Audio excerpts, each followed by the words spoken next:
Oi, oi, oi, oi, oi, meus seres! Eu espero que todos bem aí desse lado, pensando no vestibular da Fundação Assis Gurgax FAG. Trago para você uma revisão e eu espero que esses assuntos estejam aí na sua prova. Seja na prova para ampla concorrência de vagas, seja para o curso específico de medicina.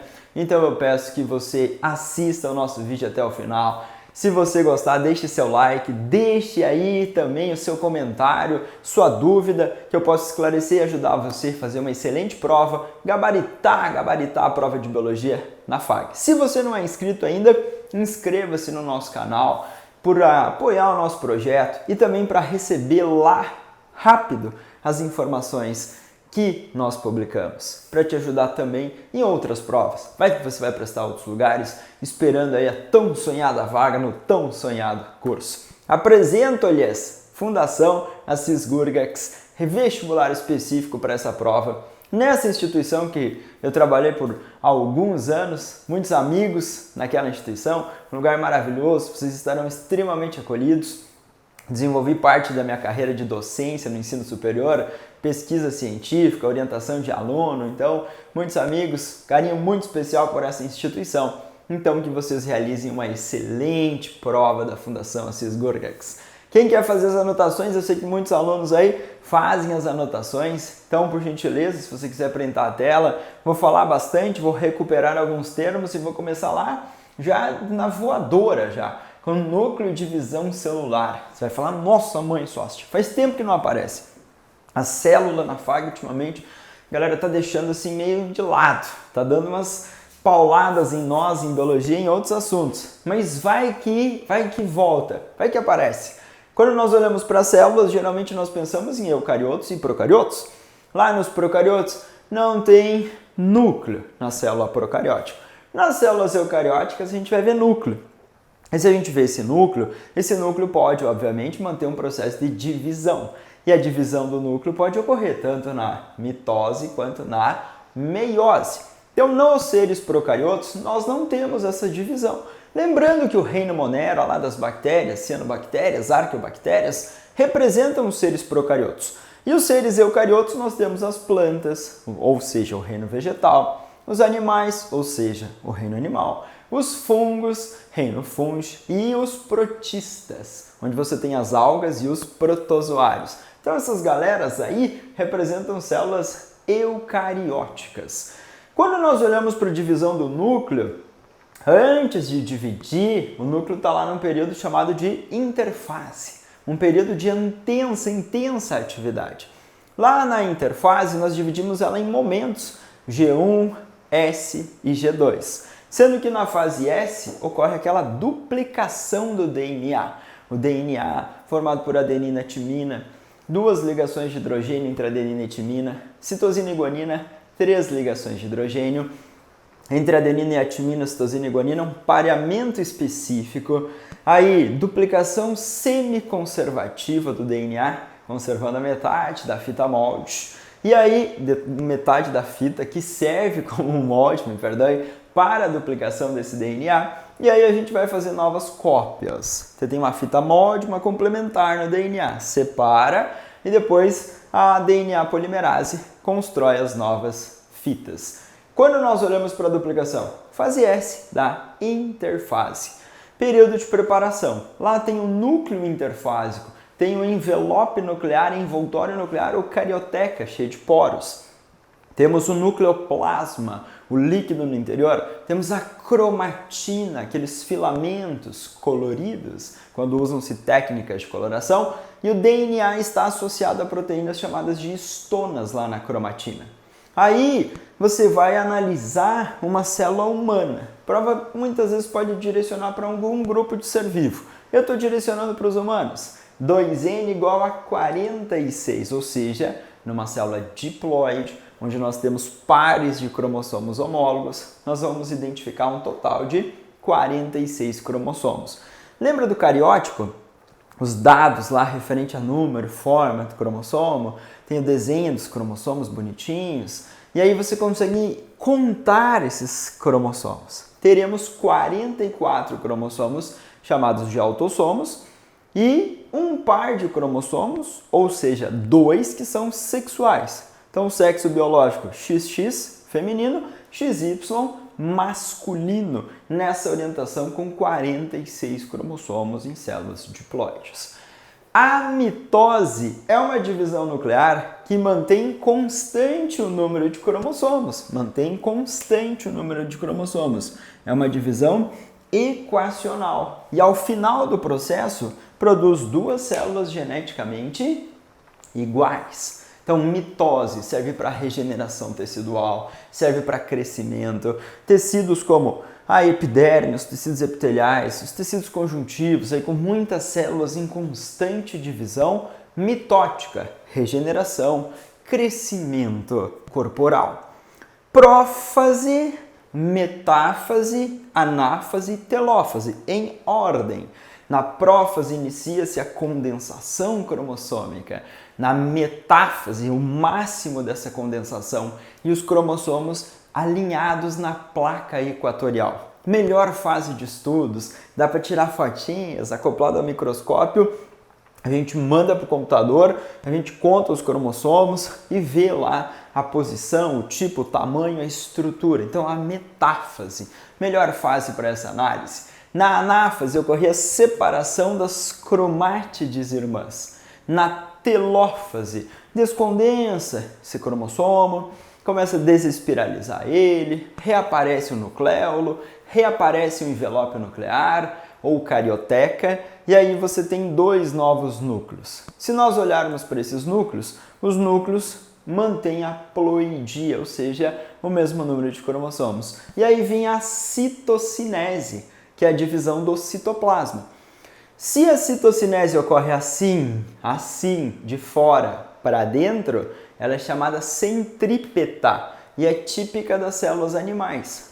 Nas células vegetais, começa a aparecer uma parede aqui, a lamela média, que separa uma célula vegetal da outra. Aí a citocinese é chamada centrífuga nas células vegetais. Então, mitose, mantendo a ploidia. E se a prova for para meiose? Na meiose, temos uma etapa chamada de reducional, que a gente representa por um R fatorial. Se eu tenho 46 cromossomos aqui numa célula diploide, vai ter 23 aqui. Depois, olha só, mantém constante o número de cromossomos, 23. Mas ao final do processo meiótico, você tem a formação de 4 células geneticamente diferentes. E não esqueça que na prófase 1 temos subfases, leptóteno, zigóteno, paquíteno, diplóteno e diacinese, são subfases da prófase 1. E vai ocorrer o crossing over nessa prófase 1. Entre o paquíteno e o diplóteno, a gente tem o crossing over, iniciando ali no paquíteno essa troca de fragmentos de cromossomos homólogos. Metáfase 1, os cromossomos homólogos estão alinhados na placa equatorial. Pareamento de homólogos, você vai associar com meiose. Depois, separação dos homólogos, você vai associar com meiose e especificamente na anáfase 1, a separação desses homólogos. E depois, na anáfase 2, separação das cromátides irmãs. Então, essas 4 fases, o sócio quer que você lembre. Quais são? Prófase 1, crossing over, metáfase 1, pareamento de homólogos na placa equatorial, anáfase 1, separação de homólogos, e lá na segunda etapa, na divisão equacional, anáfase 2, separando cromátides irmãs. Ao final da meiose, 4 células geneticamente diferentes. Fala, tudo bem, Soares, mas eu quero relembrar tudo. Então vamos lá. Meiose, prófase 1, metáfase 1, anáfase 1, telófase 1. Aí tem um intervalinho de tempo entre a divisão reducional e a equacional, que nós chamamos de intercinese. E aí depois começa a divisão equacional. Prófase 2, metáfase 2, anáfase 2, telófase 2. Essa etapa 2 mantém aí os eventos praticamente da mitose, né? Porque é uma divisão equacional. Então, é marcado muitas mudanças aqui na primeira divisão, ou seja, na etapa reducional. Mitose e meiose, questão número 49 da prova, 48. Deixa eu lembrar aqui uma delas. Então, cuidado com esses assuntos. Eu tô chutando, tá, gente? Óbvio, né? Que você sabe que eu tô chutando. Então, vai que aparece na prova, ok? Se eu analisar embaixo, coloquei genética. Eu já chutei genética nas outras revisões. E a FAG está dando um rolê em mim porque ela não está querendo colocar genética. Mas vai aparecer. Tem que aparecer o heredograma. Falei isso na edição passada e não apareceu. Mas eles devem ter me ouvido. Eles devem ter visto a revisão e falaram, não, poxa, o cara está aí dedicado, trabalhando, vai aparecer um heredograma. Heredograma. Eu coloquei genética mendeliana. Faz muito tempo que não aparece. Ainda mais com cálculo. Estou chutando para você brilhar. Apareceu o heredograma. Falou que a herança é autossômica e você tem que descobrir se ela é dominante ou se ela é recessiva. Então, se é uma herança autossômica, o albinismo é uma herança autossômica recessiva. A polidactilia, presença de mais de 5 dedos em pés ou mãos, é uma herança dominante. No heredograma que o Sost representou um casal, então os quadradinhos representam o sexo biológico masculino, aqui o sexo feminino, e aí esse casal é afetado por uma característica e tem um filho do sexo masculino que não é afetado pela característica. Esse casal, ele vai ter que ser numa herança autossômica aqui, pesão, pezinho, pesão, pezinho. O pesão é que vai determinar a condição polidactilia. Então esse pesão é a representação do alelo dominante, aquela forma mutante do gene responsável pela manifestação do fenótipo polidáctilo.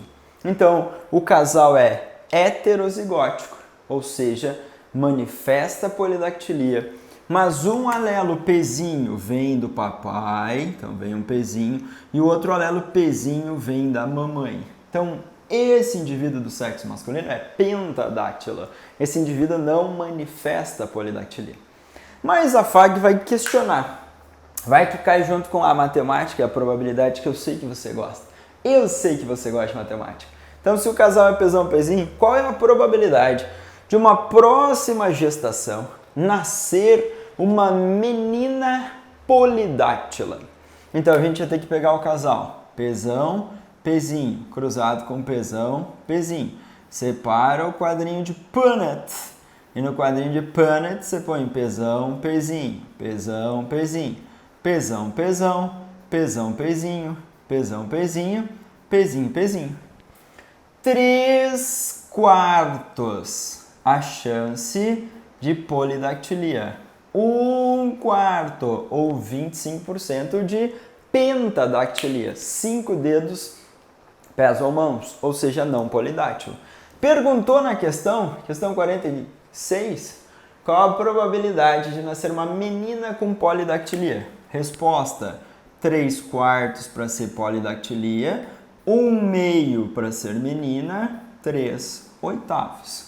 Então a gente pode analisar essa relação.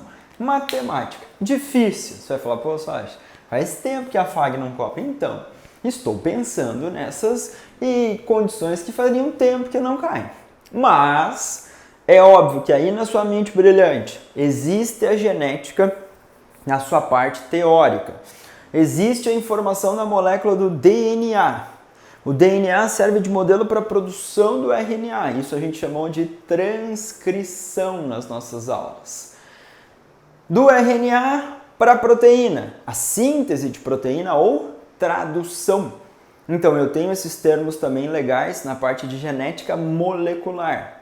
3 letrinhas do RNA mensageiro, códon, que orientam o aminoácido na proteína, com exceção dos códons de finalização, o AA, o AG, o GA, que indicam fim, acabou a produção da proteína. Mas a FAG veio e falou em duas características, cada um num par de cromossomos com segregação independente. Aí aquele famoso azão azinho, bezão bezinho, cruzado com azão azinho, bezão bezinho, segunda lei de Mendel, em aquela proporção fenotípica da segunda lei de Mendel, 9, 3, 3, 1. 9 para 3, 3, 1. Aquela proporção fenotípica da primeira lei de Mendel. Primeira lei de Mendel, 3, para 1, 3 ervilhas amarelas para 1 ervilha verde, na proporção fenotípica. Lembra que o fenótipo é o resultado do genótipo mais a ação do meio. O genótipo é o conjunto de genes e os seus alelos que esses indivíduos possuem. Lá no tipo sanguíneo, tá tranquilo aí na sua mente? Tipo sanguíneo, casal A, ela A, ele B e nasce um descendente O. É possível? Sim. E A, Izinho para um dos indivíduos, e B, Izinho para o outro indivíduo, e nasce um indivíduo Izinho, Izinho, tipo sanguíneo O, ou fenótipo O. Os genótipos IA, Izinho e B, Izinho são heterozigóticos. Para o A, IA, Izinho, para o B, e B, Izinho, e O, homozigótico, Izinho, Izinho, ok? Então, foco na missão. Fundação Assis Gurgax pode cobrar de nós ou fazer essa citação, tá? Evolução. A FAG historicamente cobrou bastante isolamento reprodutivo e a palavrinha mutações. Eu repeti aqui. Falei, cara, vai que eles estão na pira e vão repetir de novo. Então, claro que você lembra das ideias da última questão, lamarquista, darwinista, fixista, termos gerais. Não acredito que vai repetir esse termo. Mas se aparecer, vai um pouquinho para frente, vai um pouquinho para frente. As mutações são alterações que ocorrem ao acaso no material genético. Alterações ao acaso. Se ocorrer na célula somática, mas o que é a célula somática? É a célula corporal, mas não reprodutiva, que não vai influenciar lá na formação dos gametas ou características que tenham a ver com a orientação do sexo. Quando nós olhamos para as células reprodutivas, são as células transmitidas aos descendentes. Se eu olhar para a meiose, a meiose ocorre lá durante aquele fenômeno chamado de oogênese, ovulogênese, que vai resultar na produção do ovócito 2 ou ovócito secundário, popularmente chamado de óvulo, que é o gameta feminino. Espermatogênese, tem lá o espermatócito primário, que divide-se por meiose, forma os espermatócitos secundários, que são haploides, divide, segunda etapa da meiose, que é a etapa equacional, forma as espermátides. E cada espermátide se diferencia e forma um espermatozoide durante a espermatogênese. Se ocorrer uma mutação durante a meiose para formar as células reprodutivas, aí, lá no espermatozoide, no ovócito secundário, pode estar esse gene mutante. E aí a gente pode transmitir isso aos nossos descendentes. Sócio, mas falou que ocorreu uma mutação numa célula da pele, da epiderme especificamente. E a célula da epiderme dividiu-se por mitose. E ela transferiu para as células filhas. É possível? Sim. Para as células filhas, sim. Agora eu, sócio, vou ter um descendente. Se as células da minha pele estão com essa mutação, só na pele e não nas células reprodutivas, aí eu não transmito aos descendentes. Raio-X, substâncias químicas, vírus, toxinas, podem sim induzir mutações. Mas a regra para sua prova é, mesmo que você tenha esses fatores chamados de mutagênicos, as mutações ocorrem ao acaso. Elas não ocorrem para adaptar os indivíduos aos seus ambientes. Alteração ao acaso no material genético. Troca de letrinhas lá durante a duplicação do DNA pode caracterizar uma mutação. Então a gente vai ter esse pensamento para ela. Fonte de variabilidade genética, por criar novos alelos, novas informações genéticas nessa população. Gera variabilidade genética. Isso. E aí os indivíduos da população vão acumulando diferenças, vão acumulando diferenças, vão acumulando diferenças. Se ocorrer um isolamento reprodutivo, nós temos a especiação. E essa especiação pode ser no mesmo ambiente, simpátrica, ou em ambientes diferentes, alopátrica. E essa especiação ocorreu. E ocorreu devido a isolamento reprodutivo, que pode ser pré-zigótico, antes da fecundação. Etológico, comportamento dos indivíduos. Sazonal, amadurecer estruturas de reprodução em épocas diferentes. Habitat, viver em lugares diferentes. Então, se os indivíduos vivem em lugares diferentes, se eles têm comportamentos diferentes, se esses indivíduos da população, eles amadurecerem gametas, células reprodutivas em épocas diferentes, isso impede que eles cruzem. Então, isso é um isolamento pré-zigótico, antes da fecundação. Fecundação ou fertilização, encontro do gameta masculino, feminino e masculino e feminino. Encontro na nossa espécie, lá nas tubas uterinas, o encontro desses gametas para ocorrer o fenômeno chamado fecundação. Agora, se eu estou analisando espécies, plantas e outros seres, a gente tem uma variação em relação a esses processos reprodutivos. O isolamento pós-zigótico, após a fecundação, aquela famosa degeneração das filiações dos descendentes. Tipo, você tem... Qual que você lembra aí? Lembra algum aí? Sim, sócio. Eu lembro da mula ou burro. Isso, esterilidade do híbrido. Inviabilidade do híbrido. Tipo, morreu, formou, fecundou, começou o desenvolvimento embrionário, mas teve um aborto. Ou ocorreu a fecundação, teve o desenvolvimento embrionário, nasceu, mas o híbrido é estéril. Então isso é um isolamento chamado de pós-zigótico. E a gente pode identificar isso para a ideia evolutiva de gerar novas espécies. Então um fenômeno chamado especiação vai acontecer devido ao isolamento reprodutivo. Óbvio que antes pode ter tido uma barreira geográfica, o isolamento geográfico separou as populações, e aí depois lá, com o tempo passando, a gente vê a formação de espécies diferentes a partir de uma população original. Então, gostaria que você tivesse essa lembrança sobre essas características aí. Se eu olhar aqui para o meu gráfico embaixo, já coloquei uma ideia de evolução próxima à ecologia. Você vai falar por quê? Ecologia, estudo das relações entre seres vivos entre si e com o ambiente em que eles vivem. E se eu analisar essa ecologia, eu coloquei em gráfico. Vai que aparece um gráficozinho, vai que aparece uma piramidezinha, um desenho, vai que aparece uma artezinha aí para ilustrar a prova da Fundação Assis Gurgax. Nesse gráfico aqui, ó, número de indivíduos em relação à passagem do tempo. O meu foco aqui, número de indivíduos e tempo. Olha para o gráfico e interpreta, olha para o gráfico e interpreta aqui. Se você olhar para o gráfico e interpretar aqui, número de indivíduos, passagem do tempo. Rumba, umba, umba aí. Com a passagem do tempo, você vê a flutuação de populações. E a prova falou de presa e predador. Mas talvez ela não marcou. Talvez ela chama de A e B. Você vai no ponto A e veja os pontos As, onde tem maior número de indivíduos. Geralmente são as presas. Se você vai embaixo no ponto B, maior número de indivíduos, os predadores. Então o predatismo é uma relação ecológica interespecífica. Predatismo interespecífica entre seres de espécies diferentes. Além do predatismo tem o mutualismo, tem o comensalismo, tem o inquilinismo, que são relações entre seres de espécies diferentes e são famosos em prova. O predatismo é uma relação desarmônica, lembra? Negativa. Você tem presa. Vamos imaginar vegetação. Vamos imaginar a capivara comendo a vegetação e a onça comendo a capivara. Vamos imaginar a vegetação. Produtor, capivara, consumidor primário e a onça, consumidor secundário. Então você pode traduzir isso numa pirâmide. Vegetação, produtor.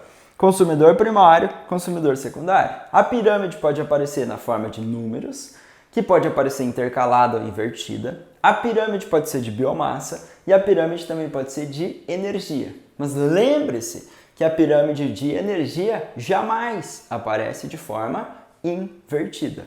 Mas se eu analisar essa pirâmide aí, que o sócio colocou, vegetação, capivara, onça, teoricamente, maior quantidade de energia na vegetação. São produtores, autótrofos, fotossintetizantes, produzem o próprio alimento e disponibilizam para os outros níveis.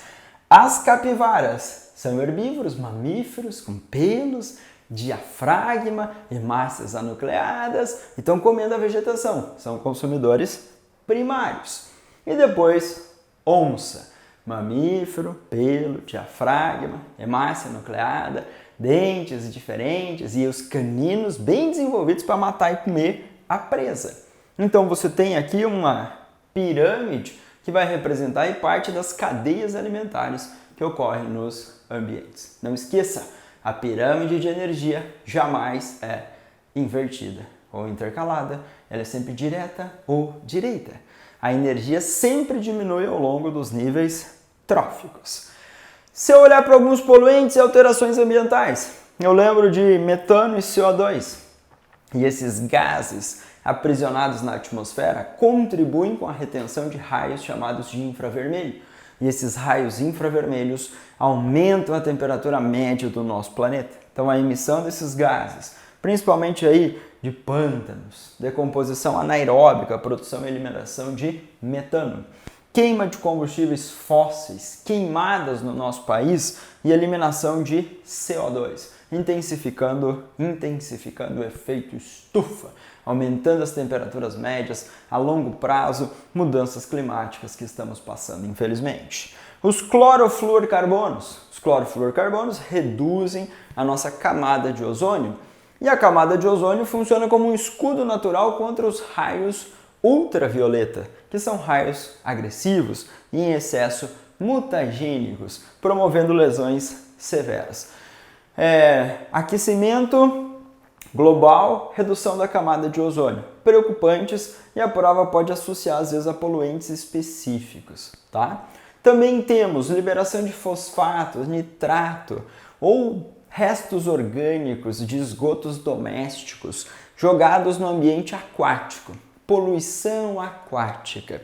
Geralmente esses fosfatos, nitratos ou restos de compostos orgânicos que chegaram nos corpos com água podem alimentar micro-organismos ali aeróbicos. E aí nós temos um fenômeno chamado eutrofização.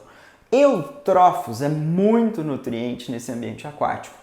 Uma proliferação de micro-organismos aeróbicos, redução da quantidade de oxigênio dissolvido na água e aí a longo prazo a morte dos rios. Então a gente tem aí uma preocupação também com essas poluições em ambientes aquáticos. Derramamento de petróleo pode ficar na superfície, promover uma camada escura ali, diminuir a entrada de luz, diminuir a fotossíntese, diminuir a produção, a oxigenação nesses ambientes. Então, outro tipo de poluição. Nós teremos vários e vários tipos de poluentes que podem afetar, sim, esses ambientes e aí diminuir a biodiversidade. Quantidade de espécies aí, suas variáveis, suas populações nos ambientes naturais. Cuidado e foco para não perder a questão. Não vai perder. Ecologia mora no nosso coração e a gente vai fazer lembrança desses aspectos. Na última prova aí a gente não viu, mas vai que aparece. Botânica sempre é uma surpresinha. Está aí no ambiente natural, as plantinhas são maravilhosas. No ambiente aquático, o fitoplâncton pode aparecer como produtor, o zooplâncton como consumidor primário, depois peixes como consumidor secundário ou crustáceos, enfim, você vai organizar. Nesse fitoplâncton nós podemos ter micro-organismos como algas, cianobactérias, mas eu posso pensar em ambientes terrestres e os principais produtores são os vegetais. No grande grupo dos vegetais, briófitas, pteridófitas, díminos e anjos. Botânicazinha bonita. Na última prova, grupos como briófita e gimnosperma, para você lembrar de característica. Eu fui para as angiospermas, pensando na flor, e também fui para os tecidos vegetais, que é uma coisa que a FAG às vezes cita assim em geral, tá? Então, se você olhar para tecidos vegetais, tecidos de crescimento, tecidos que fazem multiplicação, tecidos que promovem crescimento no ápice do caule, no ápice da raiz, são os meristemas. Então, meristemas são tecidos apicais, multiplicação mitótica e crescimento das extremidades. Meristemas secundários, crescimento na base da raiz, do caule, de algumas gimnospermas e algumas dicotiledôneas. Agora, a partir da atividade dos meristemas, surgem os tecidos adultos ou permanentes. Epiderme, tecido de revestimento. Suber também. Na epiderme, a gente encontra os estômatos. Estômago é para ser boca. pequenas boquinhas. E esses estômatos se abrem na presença, por exemplo, de luz, na maioria das plantas. A maioria das plantas, recebendo a luz, o estômato abre e aí estômato, abertura chamada de ostíola. Captação do gás carbônico, absorve o gás carbônico. Lá no parênquima, no meio da folha, no mesófilo foliar, ocorre a fotossíntese. Então, parênquimas são tecidos de preenchimento e, nesse caso, o parênquima é fotossintético ou clorofiliano. Geralmente, o parênquima armazena a substância, mas aí ele executa o papel de fotossíntese. Então, teremos essa preocupação. No suber, temos modificações chamadas de lenticelas, que são pequenas rachaduras que facilitam essas trocas gasosas. O suber, retirado ali, a casca da árvore, parte mais externa, suber. Em muitas plantas, essa casca aí vai promover um isolamento externo, né? Vai substituir, o substitui a epiderme, vem depois, em plantas que têm esse crescimento secundário por atividade dos meristemas secundários. A extração do suber para a produção da rolha, produção de cortiça, então nós teremos essa estrutura aí como revestimento. Xilema e floema são tecidos de condução. O xilema conduz a seiva bruta, formada por água e sais minerais, a seiva inorgânica. O vaso lenhoso tem uma parede com lignina, e essa parede é importante. E além da condução, o xilema também contribui com a sustentação. É do xilema que nós extraímos a madeira. A madeira. Tem o alburno e o cerne, a parte mais interna ali, rica em xilema, que não conduz mais essa seiva, essa atividade. Então, nós identificamos. Floema é formado por uma parede com células do lado, as células ao lado, elas mantêm vivo o vaso, transportam compostos orgânicos para dentro do vaso. Lá dentro eu vejo sacarose, por exemplo, moléculas de água juntinho. E aí eu formo a seiva orgânica de condução no floema. O floema é um tecido vivo, a epiderme é um tecido vivo. O suber, o xilema, o esclerênquima são tecidos mortos nas plantas. Então a gente faz essa diferenciação também em relação a essa característica geral. Colênquima é um tecido flexível e o esclerênquima é um tecido mais duro e rígido. Tanto o colênquima quanto o esclerênquima são tecidos de sustentação. O colênquima é mais flexível em regiões mais jovens e o esclerênquima em regiões mais duras e rígidas. Dá para extrair fibras do esclerênquima para a produção de linho, de tecidos na indústria têxtil. Então nós teríamos essa importância. No grande grupo de plantas, briófita, pteridófita, gímeno e anjo, destaque para as angiospermas que têm flores. A partir das flores a gente vai ver produção de frutos, numa estrutura lá chamada de ovário, na parte feminina da flor, nos pistilos. Então eu coloquei palavrinhas para você lembrar.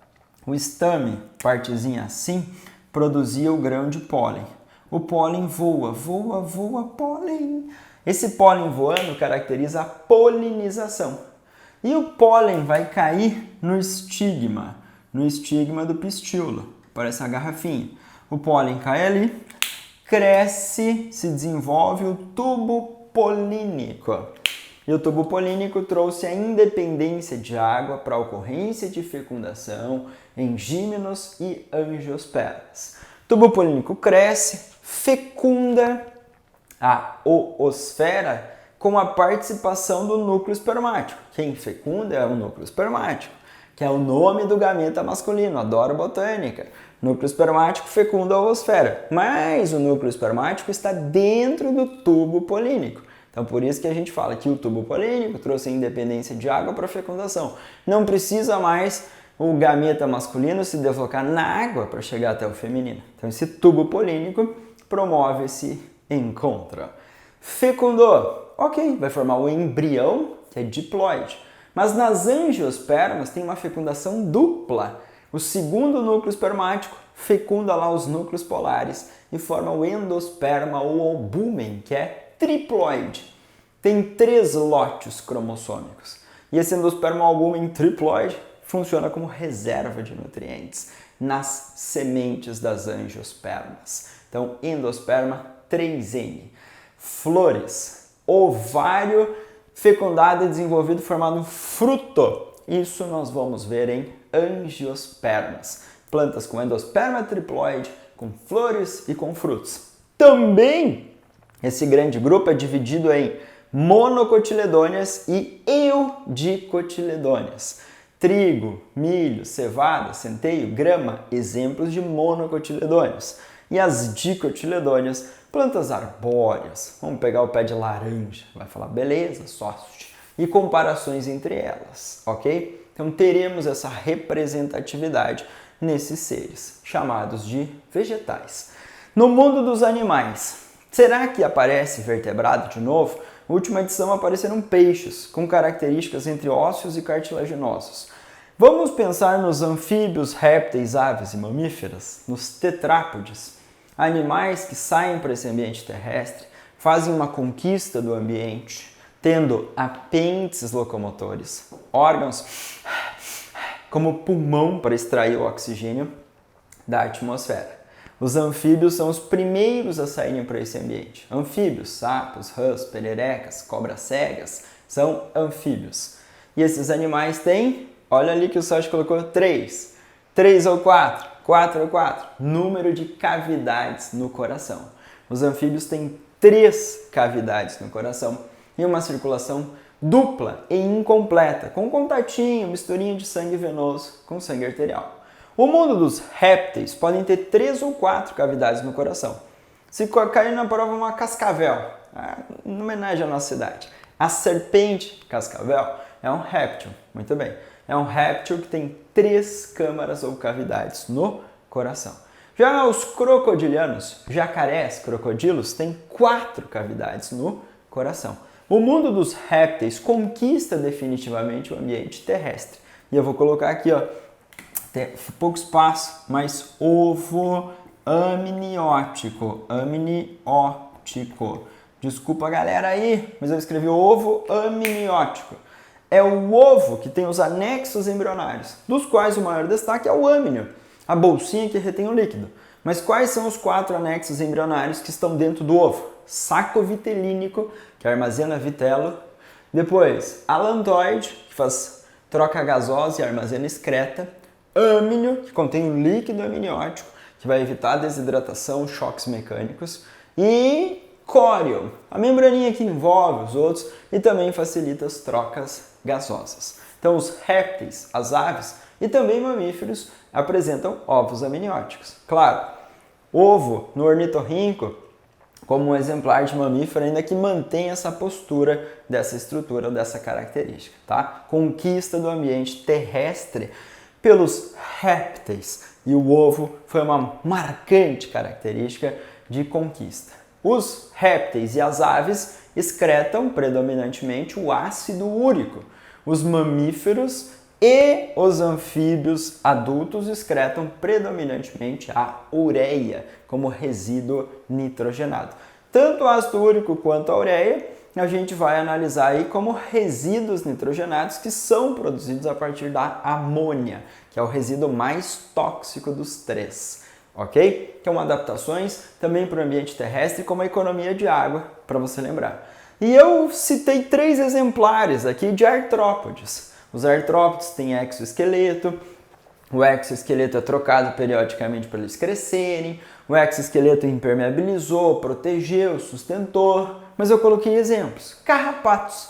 Carrapatos são ectoparasitas, parasitas externos. E você vai lembrar que o carrapato é um animal que tem o cefalotórax e o abdômen, que tem 4 pares de pernas, que não tem antena. E o carrapato é um aracnídeo, assim como as aranhas, os escorpiões e os ácaros. Os carrapatos podem ser ectoparasitas, parasitas externos, picar, sugar sangue e transmitir febre maculosa, por exemplo. E aí você vai falar, poxa, é uma doença causada por procariotos, aqui embaixo, as bactérias.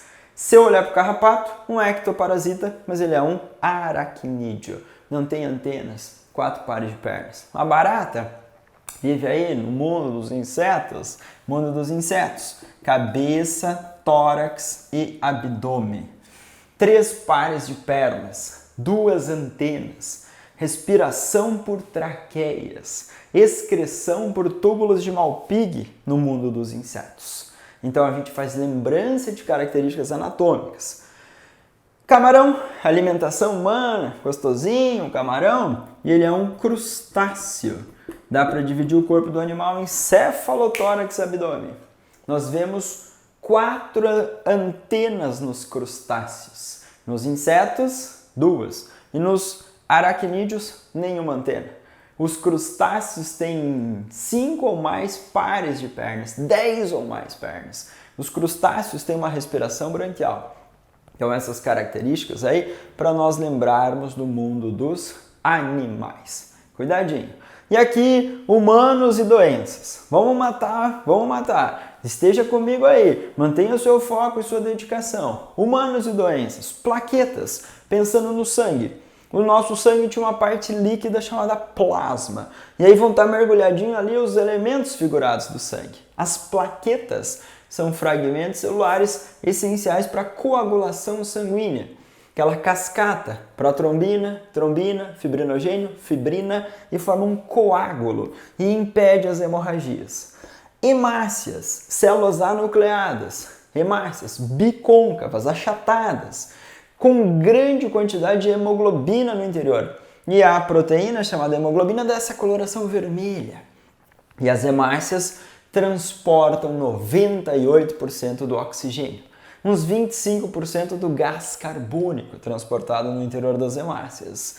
E aí, essas hemácias têm essa função ou finalidade. Tempo médio de 120 dias de atividade, depois destruição no baço, no fígado, e a medula óssea depois mantém uma produção de hemácias. Aquele hormônio chamado eritropoetina, produzido nos rins. Eritro é vermelho, hemácia ou eritrócito.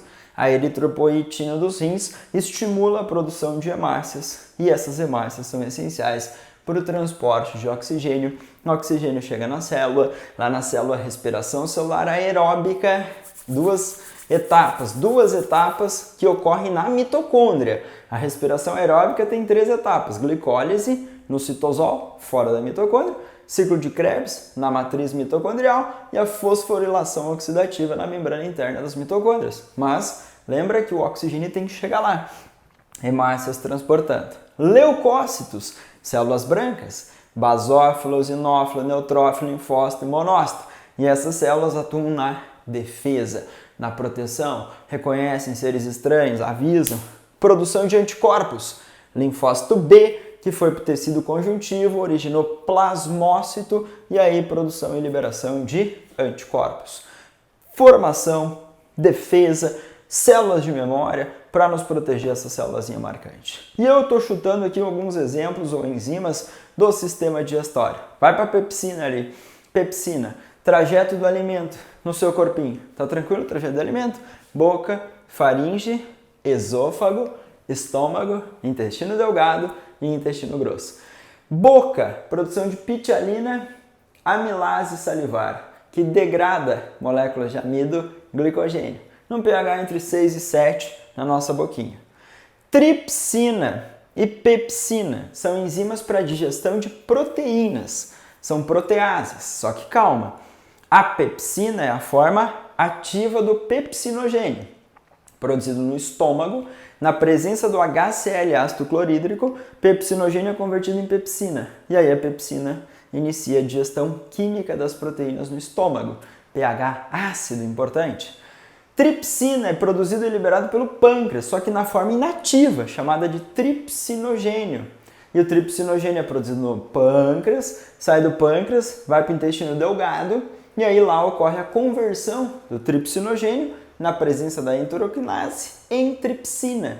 E a tripsina faz a digestão de proteínas no intestino delgado, mas tem a sua produção no pâncreas. Pâncreas, uma glândula mista ou anfícrina, produz o suco pancreático, que tem entre as enzimas a tripsina e a lipase, também tem a amilopsina ou amilase pancreática, entre outros componentes, e a parte de secreção endócrina do pâncreas. Liberar insulina para reduzir glicose na corrente sanguínea e glucagon para aumentar a glicose na corrente sanguínea. Então o pâncreas, uma glândula mista anfícrina, ação no sistema endócrino, ação aqui no sistema digestório. E quem produz a bile? Quem produz a bile? O fígado. Fígado produz a bile armazenada na vesícula biliar e aquela colecistoquinina ou colecistocinina, o hormônio importante hormônio para liberação da bile. Nós temos a bile, nós temos na bile sais ácidos biliares e eles vão emulsificar os lipídios, partilhar em pedacinho menor, mas nós não temos enzimas nessa secreção chamada de bile. Então, por gentileza, foi para o sistema digestório, que faz tempinho que a FAG não cobra esse sisteminha aí para nós. Doenças causadas por vírus e bactérias. Só quero o agente etiológico ou causador.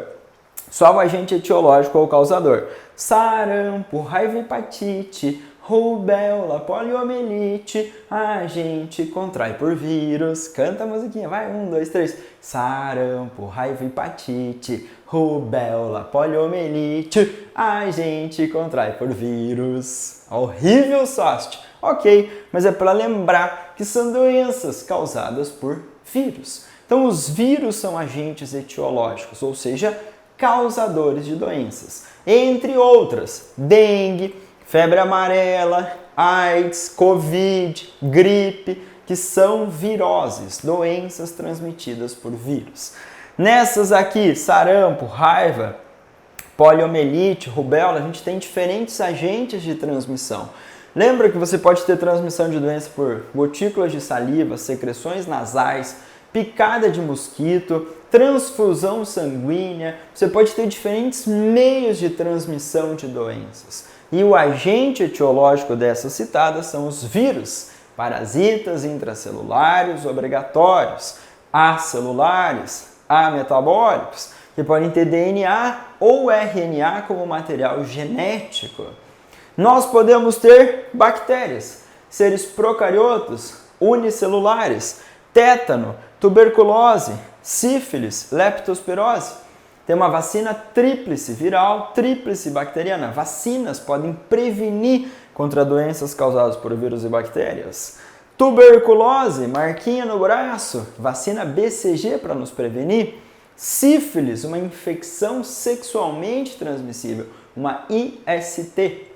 Leptospira interrogans, água, urina do rato. E aí a urina contaminou água e alimentos. Nós podemos entrar em contato, ingerir ou em lesões, mucosa, penetrar e aí ruim para nós. Então são bacterioses, doenças causadas por bactérias, ok? Queria só o agente etiológico, que a prova pode errar na FAG quem causa a doença. Gente, desculpa o tempo, mas eu tentei enxugar ao máximo, é muita informação em relação a todos esses tópicos aqui que podem estar na prova.